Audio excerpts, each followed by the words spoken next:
स्वागत है। मैं हूं शशिकांत कुमार। आज हमारे पास जो सबसे बड़ा खबर है कि दिल्ली की राजनीति में एक बार फिर से नुपुर शर्मा की वापसी हो सकती है। एक बार फिर से नुपुर शर्मा दिल्ली की सियासत में एंट्री ले सकती है और सबसे बड़ी बात कि नुपुर शर्मा दिल्ली में मुख्यमंत्री की चेहरा हो सकती है। यानी आरटीसी के सामने नुपुर शर्मा भारतीय जनता पार्टी की चेहरा बन सकती है। लेकिन उससे पहले आज ही इलेक्शन कमीशन ने दिल्ली विधानसभा यानी दिल्ली असेंबली इलेक्शन का अनाउंसमेंट किया, तारीखों का अनाउंसमेंट किया है। जो दिल्ली विधानसभा का चुनाव का वोटिंग डे है वो 5 फरवरी होगा और जो मतगणना है वो 8 फरवरी को होगा। इसके साथ ही बताते चले कि इलेक्शन कमीशन ने भी जानकारी दिया कि दिल्ली में 83 लाख से अधिक पुरुष वोटर है, 71,74,000 से अधिक महिला वोटर है। मतलब जो मुख्य चुनाव आयुक्त है राजीव कुमार ने ये बातें कहा। इसके साथ ही आपको बता दें कि दिल्ली विधानसभा चुनाव के अनाउंसमेंट के बाद दोनों ही पार्टियों की तरफ से बयानबाजी भी शुरू हो चुकी है। दोनों ही पार्टियों के जो नेता है वो जीत के दावे कर रहे हैं। चलिए आपको कुछ वीडियो सुना देते हैं, उसके बाद नुपुर शर्मा की सियासत पे एंट्री पर बात। देखिए 5 फरवरी आज चुनाव आयोग ने तारीख दी है और इस तारीख का इंतजार दिल्ली की जनता बहुत बेसब्री से कर रही है।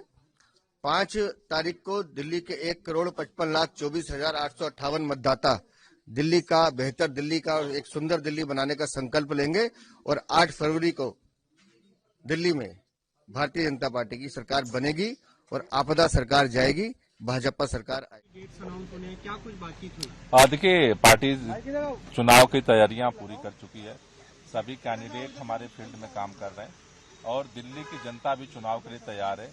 पूरी दिल्ली मिल करके काम करने वाली सरकार बनाना चाहती है और अरविंद केजरीवाल को फिर से मुख्यमंत्री बनाना चाहती है। आज से पूरी पार्टी और पूरा संगठन। देखिए कांग्रेस पूरी ताकत से उतरी है, ठीक है। यहाँ केजरीवाल की पार्टी बहुत मजबूत स्थिति में थी, लेकिन लोगों को बहुत सारी ग्रीवांसेस है वर्तमान सरकार से, राज्य सरकार से भी और केंद्र सरकार से भी। ये दोनों सरकारों ने दिल्ली के साथ जिस तरह से न्याय करना चाहिए था वो नहीं किया और लोगों को शीला दीक्षित की सरकार याद आ रही है। शीला दीक्षित जी के समय में जो दिल्ली का विकास हुआ आज भी वो लोगों की नज़र में है। किसी भी राजनीतिक दल और उम्मीदवार से मुझे लगता है पहले दिल्ली तैयार बैठी है। जितना बेसब्री से किसी राजनीतिक दल और उम्मीदवार को इंतजार रहता है, उससे ज्यादा बेसब्री से इंतजार दिल्ली के लोगों का है, क्योंकि दिल्ली के लोग बस एक बदलाव का इंतजार कर रहे थे जो इन तारीखों की घोषणा के साथ शुरू होने जा रहा है। इसीलिए हम लोगों ने आपके पास सीट भी जल्दी अनाउंस की, हमारा मैनिफेस्टो भी निकला, हम इसकी बातचीत करते रहे, आपस में मीटिंग्स हो गई और हम लोग जानते थे कि हमारे पास विधायक नहीं है, हमारे पास सांसद नहीं है, कॉरपोरेटर नहीं है, तो इसलिए वर्करों को इकट्ठा करके जोड़ के संगठन को फिर से पिरो के हम लोगों को एक नई सिरे से राजनीति करनी पड़ेगी और पॉलिटिक्स करनी पड़ेगी। वो की है हमने। ये दोनों ही पक्षों की तरफ की वीडियो था। कांग्रेस पार्टी भी पीछे नहीं है, कांग्रेस भी दावा कर रही है चुनाव जीतने की। ये अलग विषय है कि 2013 में आप केजरीवाल का जो उदय होता है वो कांग्रेस के वोट बैंक को समाप्त करके ही होता है। यानी अरविंद केजरीवाल का उदय कांग्रेस के वोट बैंक को समाप्त करके ही होता है और अरविंद केजरीवाल जो है वो विधानसभा में तो सफल हो जाते हैं, लेकिन लोकसभा में अब तक सफल नहीं हो पाए हैं। और लोकसभा में पिछले आप कह सकते हैं कि 10 सालों से भारतीय जनता पार्टी का राज है।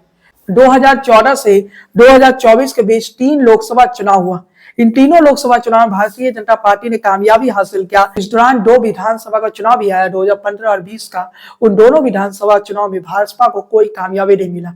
यानी भाजपा तो आप कह सकते हैं कि लोकसभा में कामयाब हो जाती है, लेकिन जब विधानसभा की बात आती है तो भारतीय जनता पार्टी को सफलता नहीं मिलता। भाजपा के वो प्रवक्ता जो कुछ समय पहले विवादों में आई और जिस कारण से पार्टी ने निकाल दिया, लेकिन अब भारतीय जनता पार्टी में नुपुर शर्मा की वापसी हो सकती है। और सबसे बड़ी बात है कि सोशल मीडिया पर जो नुपुर शर्मा के सपोर्टर हैं, जो राइट विंग के लोग हैं, वो लगातार कह रहे हैं कि नुपुर शर्मा का दिल्ली की राजनीति में एंट्री होनी चाहिए।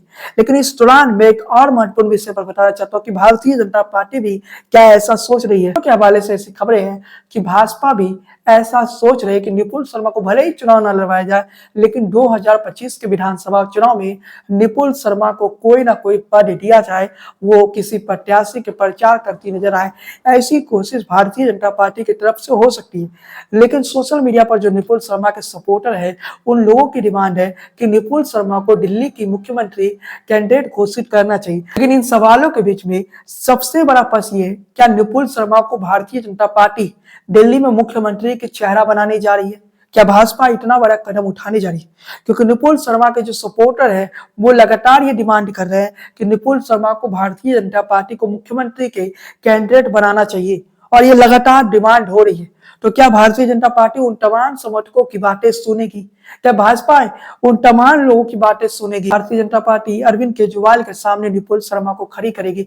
वर्तमान में दिल्ली की मुख्यमंत्री आरटीसी है, तो क्या आरटीसी के सामने एक महिला चेहरा कोई ला दिया जाए, निपुण शर्मा जैसा चेहरा जिनकी लोकप्रियता काफी ज्यादा है, तो क्या निपुण शर्मा को मुख्यमंत्री की प्रत्याशी बनाया जाएगा? सबसे बड़ा सवाल है। लेकिन उससे पहले दिल्ली विधानसभा की कुछ कहानियां मैं बता देना चाहता हूँ। 1993 वो साल रहा जब दिल्ली में भारतीय जनता पार्टी की सरकार थी। उसके बाद लगभग 6 विधानसभा का चुनाव हुआ। उन 6 विधानसभा के चुनाव में भारतीय जनता पार्टी दिल्ली में सफलता हासिल नहीं कर पाई। 2020 की जिक्र करें तो आम आदमी पार्टी के नेता अरविंद केजरीवाल के सामने निपुण शर्मा चुनाव लड़ी थी, लेकिन वो निपुण शर्मा को सफलता नहीं मिला था। निपुण शर्मा की लोकप्रियता उस समय उतना नहीं था, लेकिन आज के समय में निपुण शर्मा की जो लोकप्रियता है, अगर निपुण शर्मा को मुख्यमंत्री की चेहरा बनाया जाता है, तो कहीं ना कहीं भाजपा को इसका बेनिफिट हो सकता है। ऐसा भी हो सकता है कि 1993 से लेकर अब तक 6 विधानसभा चुनाव हो चुका है जब भारतीय जनता पार्टी दिल्ली में सरकार नहीं बना सकी, लेकिन निपुण शर्मा अगर सीएम की कैंडिडेट घोषित हो जाती है, तो ऐसी भी परिस्थिति हो सकती है कि भाजपा का ये इंतजार, दिल्ली जीतने का ये इंतजार समाप्त हो जाएगा। आपको बताते चले कि भाजपा लोकसभा चुनाव भी दिल्ली में जीती है। इसके अलावा नगर निगम का जो चुनाव होता है, उसमें भी भारतीय जनता पार्टी ने सफलता पाया है। आपको बताते चले कि 1993 के बाद भारतीय जनता पार्टी दिल्ली में नगर निगम का इलेक्शन भी जीती है, तो इसके अलावा लोकसभा का इलेक्शन भी जीती है। लेकिन भारतीय जनता पार्टी दिल्ली में 1993 के बाद लगभग 6 विधानसभा चुनाव हुआ, एक भी विधानसभा चुनाव नहीं जीती है। तो सबसे बड़ा सवाल यही है, और सबसे महत्वपूर्ण सवाल यह है, क्या भारतीय जनता पार्टी निपुण शर्मा को अपना मुख्यमंत्री की कैंडिडेट घोषित करेगा? क्योंकि सोशल मीडिया पर तो लगातार ये आवाज उठ रही है कि निपुण शर्मा को मुख्यमंत्री के प्रत्याशी बनाया जाए। लेकिन इन तमाम सवालों के बीच में मैं एक और महत्वपूर्ण फैक्ट लेके आया हूँ साथियों।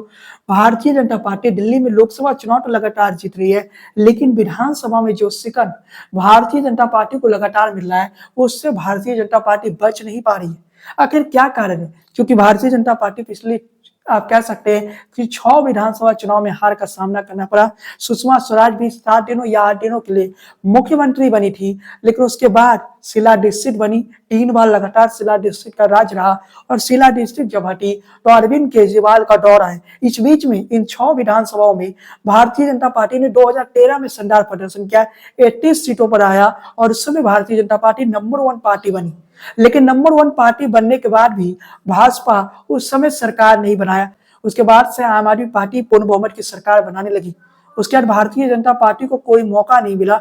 मतलब सीधे शब्दों में आप समझ लीजिए कि तस्वीर क्या है। तस्वीर स्पष्ट है साथियों, वो तस्वीर समझने की कोशिश कीजिए कि 2013 के चुनाव में भारतीय जनता पार्टी ने सबसे ज्यादा 31 सीटें जीती, लेकिन 2015 के चुनाव में महज 3 सीटें जीती। 2020 के चुनाव में भाजपा महज 8 सीटें जीती। मतलब इन तमाम चुनाव को लेके, पिछले 6 चुनाव को देखे, तो 6 चुनाव का एलायंस करने के बाद भारतीय जनता पार्टी दिल्ली में सरकार बनाने में कामयाब नहीं हो पाई। 6 विधानसभा चुनाव में जो भाजपा नहीं कर सकी, वो भारतीय जनता पार्टी इस बार कर पाएगी। दिल्ली क्या भाजपा जीत पाएगी? दिल्ली में टोटल 70 विधानसभा सीटें हैं, यहाँ बहुमत के लिए 36 सीटों की जरूरत है। तो क्या वो 36 का जो आंकड़ा है, वो भारतीय जनता पार्टी पूरा कर सकती है इस बार?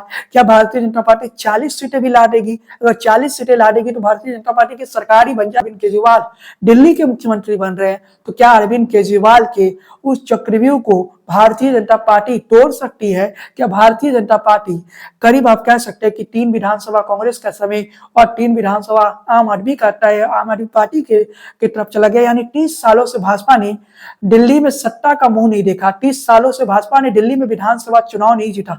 तो क्या 2025 में भाजपा वो कर सकती है? तो क्या जनता की जो मांग है, सोशल मीडिया पर जो मांग चल रही है, निपुण शर्मा को CM candidate Bharatiya Janata party बना सकती है?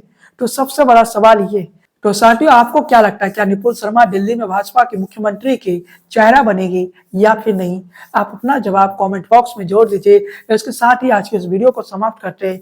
आप कमेंट में जरूर बताइए कि दिल्ली विधानसभा चुनाव इस बार किसकी जीतने की संभावना है, और चैनल पर पहली बार आए तो सब्सक्राइब वाला बटन दबा दीजिए, बेल आइकॉन की घंटी को बजाना बिल्कुल ना भूलें, फेसबुक पेज को फॉलो कीजिए, लाइक कीजिए। बने रहिए इन टॉक के साथ।